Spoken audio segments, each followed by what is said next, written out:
Olá, meu nome é João Gabriel, sou médico cardiologista, especializado em cannabis medicinal. Estou cursando a medicina integrativa. Vou falar hoje sobre alguns aspectos gerais da cannabis medicinal, perpassando pela história, pela fisiologia, trazendo um conteúdo um pouco mais introdutório. Depois, subsequente, pretendo abordar assuntos mais específicos. Cannabis medicinal, ela já é usada há milhares de anos. A gente tem relatos desde o Egito Antigo até na China, algumas tumbas da China, que já tinham sido encontrados fragmentos aí da cannabis, como uso tanto ritualístico, digamos assim, quanto uso medicinal. Isso teve uma fase importante de proibicionismo, mas antes disso, lá na década de 1920, ainda fazia parte da farmacopeia e tinha inúmeras aplicações para asma, dor de cabeça, enfim. Atualmente a gente vem retomando esse conhecimento, os estudos em relação à cannabis. Esse período de proibicionismo limitou muito toda a produção científica, porque é muito difícil você estudar uma substância que era proibida, mas hoje a gente está num outro momento, com uma prescrição totalmente legal e amparada para que a gente possa trabalhar. Falar um pouquinho sobre o sistema endocannabinoide, O que é isso? Basicamente, nós temos um sistema próprio, todos os mamíferos têm esse sistema muito bem desenvolvido, é um sistema que interage com as substâncias da planta, Mas quando a gente diz que é um sistema endocannabinoide, isso diz que nós produzimos canabinoides. Nós temos a capacidade de produzir pelo menos 2 canabinoides, que é a anandamida e o 2-araquidonoilglicerol. E do outro lado, existem os fitocannabinoides, que são as substâncias produzidas pela planta. Então, qual é a dinâmica do tratamento com a cannabis? É que a suplementação, o uso desses fitocannabinoides possa ajudar a regular o nosso próprio sistema endocannabinoide. Então, essa é a interação que a gente tem com a planta a nível metabólico, a nível de neurotransmissão. E o sistema endocannabinoide tem uma função muito interessante, que é favorecer a homeostase. Homeostase é equilíbrio. Então, se o nosso corpo está em equilíbrio, a gente está menos suscetível à doença, porque a gente está com o metabolismo em perfeita harmonia. Então, essa é a proposta da cannabis. E como nós temos receptores canabinoides em vários órgãos e sistemas do nosso corpo, desde o sistema nervoso central até outros órgãos do sistema, músculo, intestino, pulmão e por aí vai. Então, a gente acaba tendo uma ação muito ampla da cannabis no nosso organismo e é por isso que abre um leque tão grande de possibilidades terapêuticas. A gente fala aí sobre desde doenças mentais até dor crônica, epilepsia, então a gente vê que tem um leque realmente enorme de possibilidades terapêuticas e a justificativa disso é justamente o fato do sistema endocannabinoide ser tão amplo e tão difundido no nosso organismo. Então, além dos receptores CB1 e CB2 e dos endocannabinoides já citados, a anandamida e o 2-araquidonoilglicerol, a gente vai trabalhar com os fitocannabinoides, como eu disse, são os canabinoides produzidos pela planta. Existem vários fitocannabinoides, a cannabis tem mais de 500 substâncias aí ativas, mas a gente vai falar basicamente do CBD e do THC e num outro momento eu pretendo abordar os outros fitocannabinoides, que são os que a gente mais usa na prática clínica para o tratamento com a cannabis medicinal. O CBD, ele tem características relaxantes, anti-inflamatórias, ansiolíticas, analgésica, então abre possibilidades aí para essas abordagens. E o THC é a substância que está relacionada ao efeito psicoativo, que a gente chama, o efeito de poder trazer aí alguma alteração de consciência, mas todo o tratamento com a cannabis medicinal é um tratamento dose dependente, onde a gente vai trabalhar numa dose ideal, onde esse, obviamente, não vai ser o objetivo. Então, como a gente faz a administração do tratamento através do óleo, através da via oral, via sublingual, para ser mais específico, a gente consegue titular muito bem essa dose e o objetivo desse tratamento é justamente a gente estar numa faixa terapêutica, onde a gente consegue ter os benefícios terapêuticos sem necessariamente a exposição de algum efeito adverso. Bom, falando um pouquinho da absorção da cannabis, então eu já comentei que o óleo, a gente trabalha com óleo a nível sublingual. A proposta sublingual é justamente ter um nível de absorção já na mucosa oral e tentar driblar um pouquinho o metabolismo de primeira passagem no fígado. Um ponto importante em relação à absorção é que a gente não consegue absorver tudo que a gente ingere do óleo. A gente vai absorver algo em torno ali de uns 50% do que está sendo ingerido, né, parte se perde ali no processo da digestão. E existem alguns aspectos interessantes, né? Então, um paciente que tem uma microbiota mais saudável, que tem hábitos alimentares mais saudáveis, ele consegue ter uma absorção mais interessante do que um paciente que tem uma disbiose, né, que tem alguma alteração intestinal mais importante. Então, esse é um aspecto, mas a absorção ela perpassa pelo intestino até que seja excretado. Do ponto de vista de distribuição, a gente encontra as substâncias, né, os canabinoides, desde a corrente sanguínea, e eles tendem a se depositar no tecido adiposo depois de algum tempo de uso. E tem um aspecto interessante, a cannabis ela também pode trazer tolerância. Então, fazendo um paralelo ao álcool, por exemplo, o paciente que faz uso do álcool, se ele usa de maneira regular, ele precisa de uma dose maior para ter o efeito de alteração cognitiva, digamos assim. Falando um pouco sobre o metabolismo da cannabis medicinal, quando a gente faz o uso oral, né, sublingual dessa substância, a gente sofre a metabolização de primeira passagem no fígado. Esse é um assunto importante porque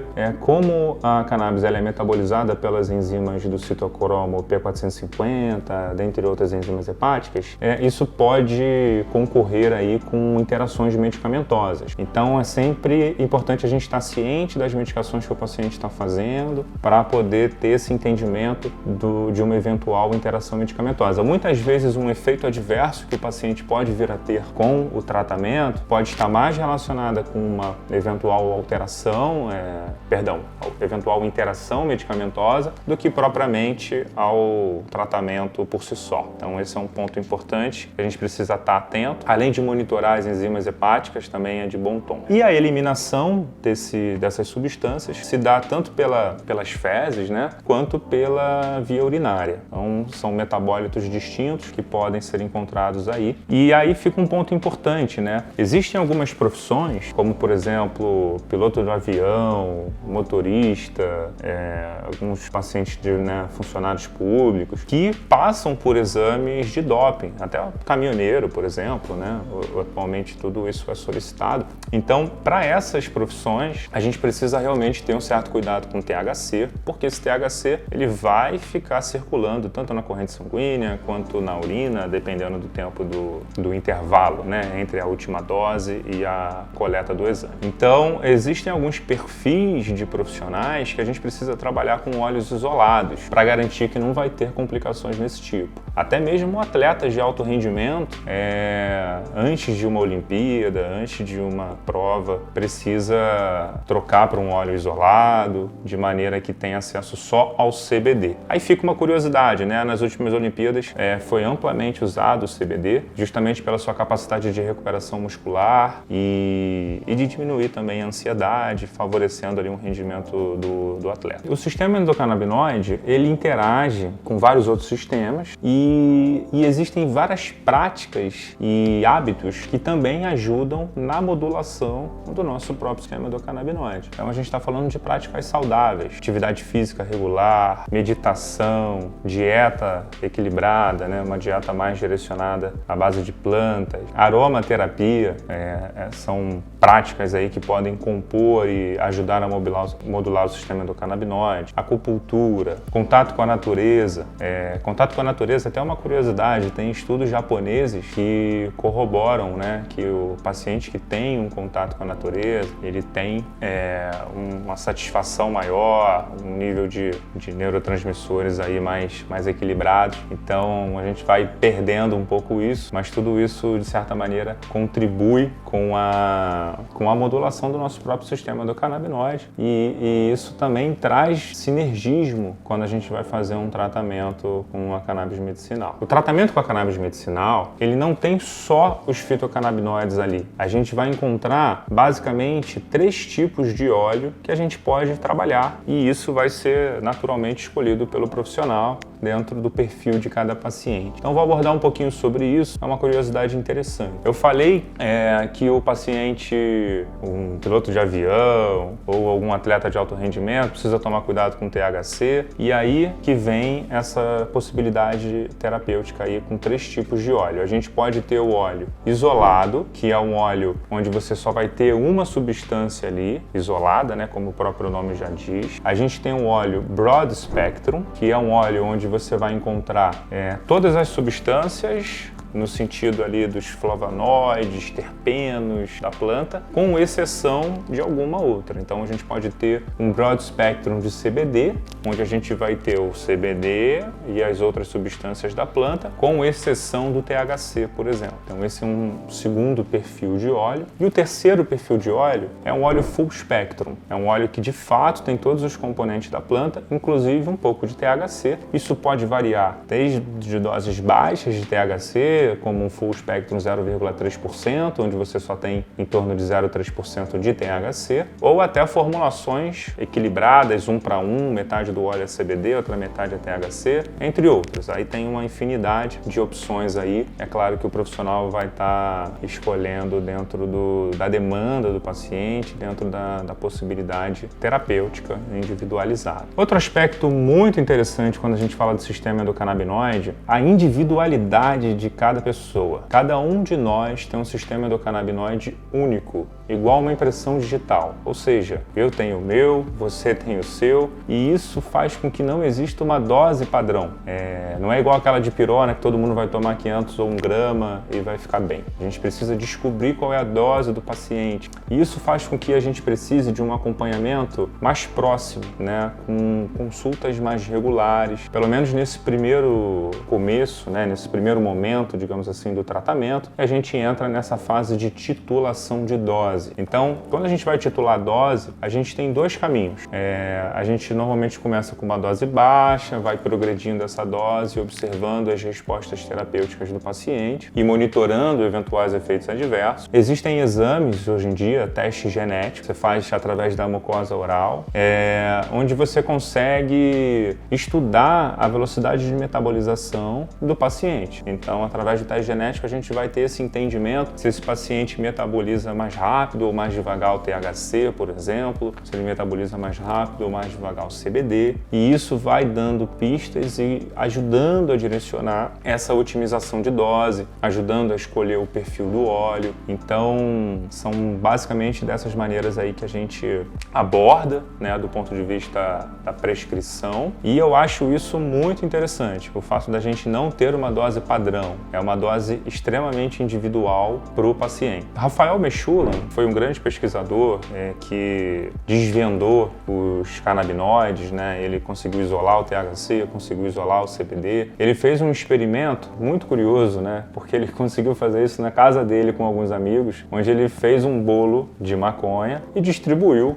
para algumas pessoas, num contexto ali de estudo, né? E tanto é que ele publicou isso e observou os efeitos, né? Então ele vê que existem diferentes apresentações. A mesma substância, na mesma dosagem, pode trazer efeitos diferentes dentro de uma população, dentro dessa individualidade do sistema endocannabinoide. E aí ele descreveu os tipos de pessoas, né? Os tipos de reações, na verdade. Então, algumas pessoas ficam muito sonolentas, outras ficam falantes, outras ficam introspectivas. Traz uma gama de variedades aí de apresentação, e isso é só um pequeno exemplo para mostrar o quão complexo pode ser, porque a mesma substância vai trazer experiências diferentes em indivíduos diferentes. Então essa complexidade é muito interessante de ser abordada do ponto de vista médico.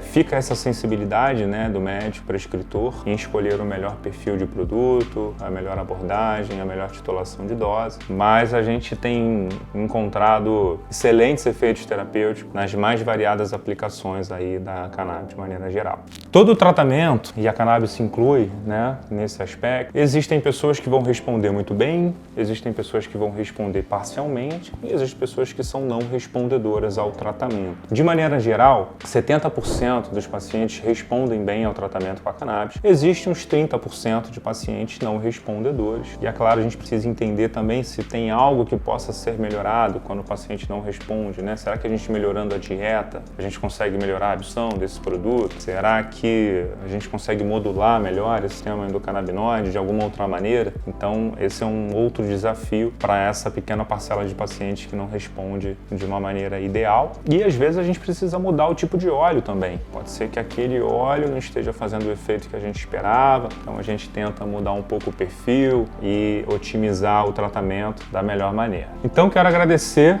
a presença de vocês aqui no canal. Quero pedir que vocês curtam o vídeo, ativem o sininho, compartilhem e a gente se vê nos próximos vídeos aqui sobre cannabis medicinal, medicina integrativa, estilo de vida e cardiologia. Obrigado!